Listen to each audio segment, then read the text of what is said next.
નમસ્કાર મિત્રો, મારી પીઆર ગુજરાતી ચેનલમાં તમારું સ્વાગત છે। દેશ અને દુનિયાની તમામ તાજા ખબરો સૌથી પહેલાં જાણવા માટે ચેનલને સબસ્ક્રાઇબ કરી દેજો। અમદાવાદમાં નરેન્દ્ર મોદી સ્ટેડિયમને બોમ્બથી ઉડાવી દેવાની ધમકી મળી છે। જીસીએને બોમ્બથી ઉડાવી દેવાની ધમકી મળતા સુરક્ષા એજન્સીઓ એલર્ટ બની છે। સ્ટેડિયમને બોમ્બથી ઉડાવવાનો ઈમેલ મળતા ડોગ સ્ક્વોડ ચેકિંગ શરૂ કરાયું છે। પોલીસ ટીમ સાથે ચુસ્ત બંદોબસ્ત ગોઠવવામાં આવ્યો છે।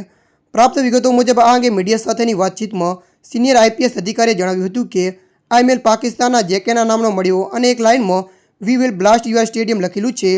ઉલ્લેખનીય છે કે આ સ્ટેડિયમમાં આગામી દિવસોમાં આઈપીએલની મેચ યોજાવાની છે। તેના પહેલાં આ ઈમેલ મળતાની સાથે સુરક્ષા એજન્સીઓ એલર્ટ મોડમાં આવી ગઈ છે।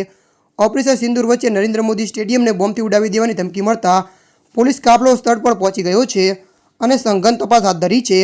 આપને જણાવી દઈએ કે ઈમેલ આવ્યો છે તે પાકિસ્તાન જેકેના નામનો આવેલું છે, ત્યારે ભારતની એર સ્ટ્રાઇક સિંદૂર બાદ આ ઈમેલ મળ્યો છે, ત્યારે સુરક્ષા એજન્સીઓ હાઈ એલર્ટ પર આવી છે।